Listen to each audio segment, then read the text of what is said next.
सेठ जी की परीक्षा। एक गांव में एक बड़े धनवान सेठ रहते थे। वह सेठ विष्णु भगवान के परम भक्त थे और हमेशा सच बोला करते थे।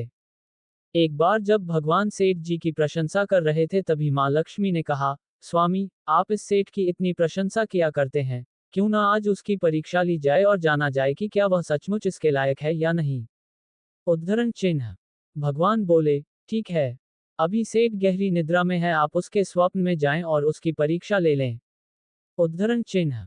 अगले ही क्षण सेठ जी को एक स्वप्न आया। स्वप्न में धन की देवी लक्ष्मी उनके सामने आए और बोली, हे मनुष्य, मैं धन की दात्री लक्ष्मी हूँ। सेठ जी को अपनी आंखों पर यकीन नहीं हुआ और वो बोले, हे माता, आपने साक्षात अपने दर्शन देकर मेरा जीवन धन्य कर दिया है। बताइए मैं आपकी क्या सेवा कर सकता हूँ। कुछ नहीं, मैं तो बस इतना बताने आई हूँ कि मेरा स्वभाव चंचल है और वर्षों से तुम्हारे भवन में निवास करते करते मैं ऊब चुकी हूँ और यहाँ से जा रही हूँ। उद्धरण चिन्ह। सेठ जी बोले, मेरा आपसे निवेदन है कि आप यहीं रहे, किंतु अगर आपको यहाँ अच्छा नहीं लग रहा है तो मैं भला आपको कैसे रोक सकता हूँ, आप अपनी इच्छा अनुसार जहाँ जाना चाहें जा सकती हैं। उद्धरण चिन्ह। और माँ लक्ष्मी उसके घर से चली गई। थोड़ी देर बाद वे रूप बदलकर पुनः सेठ के स्वप्न में यश के रूप में आईं और बोली, सेठ, मुझे पहचान रहे हो? सेठ, नहीं महोदय, आपको नहीं पहचाना। यश, मैं यश हूँ, मैं ही तेरी कीर्ति और प्रसिद्धि का कारण हूँ। लेकिन अब मैं तुम्हारे साथ नहीं रहना चाहता क्योंकि माँ लक्ष्मी यहाँ से चली गई है, अतः मेरा भी यहाँ कोई काम नहीं। उद्धरण चिन्ह। सेठ, ठीक है, यदि आप भी जाना चाहते हैं तो यही सही। उद्धरण चिन्ह। सेठ जी अभी भी स्वप्न में ही थे और उन्होंने देखा कि वह दरिद्र हो गए हैं और धीरे धीरे उनके सारे रिश्तेदार व मित्र भी उनसे दूर हो गए हैं। यहाँ तक कि जो लोग उनका गुणगान किया करते थे वो भी अब बुराई करने लगे हैं। कुछ और समय बीतने पर माँ लक्ष्मी धर्म का रूप धारण कर पुनः सेठ के स्वप्न में आईं और बोली, मैं धर्म हूँ। माँ लक्ष्मी और यश के जाने के बाद मैं भी इस दरिद्रता में तुम्हारा साथ नहीं दे सकता, मैं भी यहाँ से जा रहा हूँ। उद्धरण चिन्ह। जैसी आपकी इच्छा, सेठ ने उत्तर दिया, और धर्म भी वहां से चला गया। कुछ और समय बीत जाने पर माँ लक्ष्मी सत्य के रूप में स्वप्न में प्रकट हुई और बोली, मैं सत्य हूँ। लक्ष्मी, यश और धर्म के जाने के बाद अब मैं भी यहाँ से जाना चाहता हूँ। उद्धरण चिन्ह।